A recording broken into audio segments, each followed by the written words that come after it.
السلام علیکم ناظرین، پروگرام ویژن پر آج آتے ذوالفقار کے ساتھ آپ کی خدمت میں حاضر ہوں۔ این جے تو پھر این جی صحیح، حکومت نے سپریم کورٹ میں جاری قانونی لڑائی میں جو جارحانہ حکمت عملی اپنا رکھی ہے اس میں ایک قدم اور آگے بڑھاتے ہوئے ایک تہلکہ خیز منصوبہ بندی کی ہے، اور وہ تہلکہ خیز منصوبہ بندی یہ ہے کہ chief justice of Pakistan justice Umar Ata Bandial کو جبری رخصت پر بھیج دیا جائے۔ یہ کیسے ہوگا، یہ کیوں ہوگا، یہ کیسے منصوبہ بندی ہو رہی ہے، اس کی تفصیلات آپ کی خدمت میں پیش کریں گے، اور پھر ایک اور ایکسکلوسیو خبر بھی آپ کے ساتھ شیئر کریں گے، اور وہ یہ ہے کہ chief justice of Pakistan justice Umar Ata Bandial سے آج 2 سیکرٹ ملاقاتیں کس نے کی ہیں۔ 3 افراد نے یہ ملاقاتیں کی ہیں، وہ کون تھے، وہ ان سے کیوں ملے، ان کے نتائج کیا نکلے، یہ آپ کی خدمت میں پیش کریں گے، اور پھر کچھ دیگر خبریں ہیں ان پر بھی بات کریں گے۔ مگر اس سے پہلے کہ اپنے پروگرام کو آگے بڑھائیں، آپ سے گزارش ہے کہ اگر ابھی تک آپ نے ہمارے چینل سبسکرائب نہیں کیا تو پلیز کر لیجئے، ساتھ ہی بیل آئیکن بھی دبا دیجئے تاکہ جو ہی ہمارا کوئی نیا پروگرام اپلوڈ ہوتا ہے تو اس کا نوٹیفیکیشن فوری طور پر آپ کو موصول ہو سکے۔ پروگرام کا باقاعدہ آغاز کرتے ہیں ناظرین۔ آج صبح عمران خان صاحب کی پیشی تھی، توشہ خانہ کیس، جس میں ان پر فرد جرم عائد ہونی تھی، اور وہ بہت سارے بندے شندے لا کر اور وہ حاضری کا کاغذ جو جوڈیشل کمپلیکس کے گیٹ سے لے کر چلے گئے تھے، اور اس کے بعد ان کے اوپر فرد جرم عائد نہیں ہو سکی تھی، یعنی کہ عمران خان صاحب اپنی حکمت عملی میں کامیاب رہے تھے۔ آج اسی کیس کی پھر سماعت تھی، اور وہ سماعت 19 جج صاحب کے پاس تھی، ایڈیشنل سیشن جج صاحب کے پاس، اور وہاں پر پھر وہی ہوا جو کہ پہلے ہوتا تھا۔ ایک تو عمران خان صاحب وہاں پر حاضر نہیں ہوئے، اور جب ان سے پوچھا گیا ان کے وکیل فیصل چودھری سے کہ جی وہ کیوں نہیں آئے، تو فیصل چودھری صاحب نے یہ جواب دیا کہ جی 3 دن سے وکلاء کی ہڑتال ہے، تو اس لیے ملزم عمران خان عدالت میں حاضر نہیں ہوئے، جس پر جو سرکاری وکیل تھے انہوں نے یہ اعتراض کیا کہ جناب اب یہ کیس جو ہے وہ ٹرائل کی سٹیج پر ہے، ٹرائل کی سٹیج پر ملزم کا عدالت میں حاضر ہونا لازمی ہوتا ہے، اور اگر وہ نہیں ہوتا تو اس کی ضمانت وغیرہ کینسل کر کے اس کو گرفتار کر کے لایا جاتا ہے۔ لیکن اس کے ساتھ ہی پھر جو ان کے دوسرے وکیل تھے خواجہ حارث عمران خان صاحب کے، انہوں نے عدالت میں پھر وہی بات کی، ایک تو انہوں نے حاضری سے استثناء کی درخواست ڈال دی کہ جناب عمران خان صاحب کی جان کو بڑا خطرہ ہے، ان کو بڑے تھریٹس ہیں، اور ان کو جو سرکاری اسکواڈ ملا ہوا تھا وہ بھی واپس لے لیا گیا ہے، اور چیف جسٹس آف اسلام آباد ہائی کورٹ نے بھی اس پر نوٹس لے رکھا ہے۔ لیکن بہرحال انہوں نے پھر 2 درخواستیں ڈالی، ایک تو حاضری سے استثناء کی، وہ بھی عدالت نے منظور کر لی، اور دوسری جو انہوں نے ڈالی وہ یہ تھی کہ جو عدالت کا دائرہ اختیار تھا اس کو چیلنج کیا، یعنی کہ قابل سماعت یہ کیس ہے یا نہیں ہے۔ وہ جو حکمت عملی تھی کہ فرد جرم عائد نہ ہو، وہ ابھی تک کامیابی سے چل رہی ہے عمران خان صاحب کی اور ان کے وکلاء کی۔ نہ عمران خان صاحب عدالت میں پیش ہو رہے ہیں، نہ فرد جرم عائد ہو رہی ہے، اور معاملات کو دوسری طرف گھما دیا گیا ہے۔ اور اب ساتھ ہی جو اگلی تاریخ ملی ہے جج صاحب کی طرف سے، وہ ملی ہے 29 اپریل، کیونکہ جو عمران خان صاحب کے وکلاء نے کہا تھا کہ ابھی بڑے مسائل ہیں اور عمران خان صاحب نہیں آ سکتے، تو عدالت نے 29 اپریل کی تاریخ دے دیا۔ اب عدالت بیچاری بھی کیا کرے، جو پچھلی دفعہ عدالت کے ساتھ ہوئی تھی کہ جس طرح وہ حاضری والے کاغذ ہی لے کر غائب ہو گئے تھے، اور وہ عدالت میں آئے بھی دروازے پر لیکن اندر نہیں آئے، اس کی بہت ساری وجوہات بیان کی جا سکتی ہیں، لیکن وہ ایک حکمت عملی تھی عمران خان صاحب کی، وہ کامیاب ہو گئی، اگرچہ کہ اس حکمت عملی کو کامیاب کروانے والے پولیس کے ایک ایس پی کو رگڑا لگ گیا ہے۔ ویسے اب دیکھتے ہیں اور بھی ہو سکتا ہے پولیس والوں کو رگڑا لگے، کیونکہ یہ بھی ان کے شفاعت ہوئے تھے کہ بہت سارے پولیس والے اس معاملے میں عمران خان صاحب کو ساتھ دے رہے تھے۔ آج ایک تو یہ معاملہ تھا کہ عمران خان صاحب پر آج پھر فرد جرم عائد نہیں ہو سکی، وہ آج پھر نہیں آئے، آج پھر ان کی حاضری سے استثناء کی درخواست دائر ہوئی، وہ درخواست پھر منظور ہو گئی۔ سماعت ملتوی کرنے کی درخواست 1 مہینہ یعنی کہ 29 اپریل تک جو ہے وہ استدعا قبول کر لی گئی، اور پھر 29 اپریل کو بھی قابل سماعت ہونے پہ بات ہوگی، یعنی کہ فرد جرم پھر بھی نہیں ہوگی۔ آگے بڑھتے ہیں جناب۔ آگے جو کل حکومت نے قانون سازی کی تھی پارلیمنٹ کے ذریعے، سپریم کورٹ کا جو پریکٹس اینڈ پروسیجر کا جو بل تھا، ترمیمی بل، اس کو منظور کیا گیا تھا۔ کل اس کو کابینہ نے منظور کیا، پھر اس کمیٹی نے منظور کیا، قائمہ کمیٹی نے، اس کے بعد قومی اسمبلی نے منظور کیا، اور آج اس کو سینٹ میں پیش کیا جانا تھا، اور آج وہ سینٹ میں پیش کیا گیا، اور سینٹ میں وہ بل 19 کے مقابلے میں 60 اراکین کی اکثریت سے منظور کر لیا گیا۔ اب یہ بل کا مسودہ جو بھجوایا جائے گا صدر مملکت کو، اور صدر مملکت صاحب اس پر دستخط کریں گے تو یہ قانون کا حصہ بن جائے گا۔ اب یہاں پہ ایک ایکسپیکٹیشن ہے، جیسے صدر عارف علوی صاحب پہلے جو کچھ کرتے رہے، اگر کوئی بل عمران خان صاحب کی طرف جاتا تھا تو 2-4 منٹوں میں، جیسے اسمبلی توڑنے کا تھا 5-6 منٹ کے اندر ہی دستخط ہو جاتے تھے،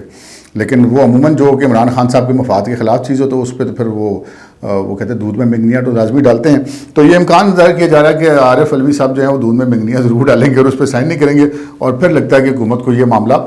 پارلیمنٹ کے جوائنٹ سیشن سے اپروو کرانا پڑے گا، کیونکہ اگر صدر نہیں کرے گا تو پھر پارلیمنٹ کے جوائنٹ سیشن سے اس کو اپروو کرایا جا سکتا ہے۔ یہ تو اب ہو کے رہنا ہے، یہ جو قانون بن گیا ہے تو یہ بن گیا ہے، اب صدر صاحب اس پہ دستخط کریں یا نہ کریں، البتہ اس میں کچھ دن ضرور لگ سکتے ہیں، اس کو کچھ دن تک کے لیے مؤخر ضرور کیا جا سکتا ہے مختلف قانونی طریقوں سے یا ٹیکنیکل طریقوں سے، لیکن اب اس کو روکا نہیں جا سکتا۔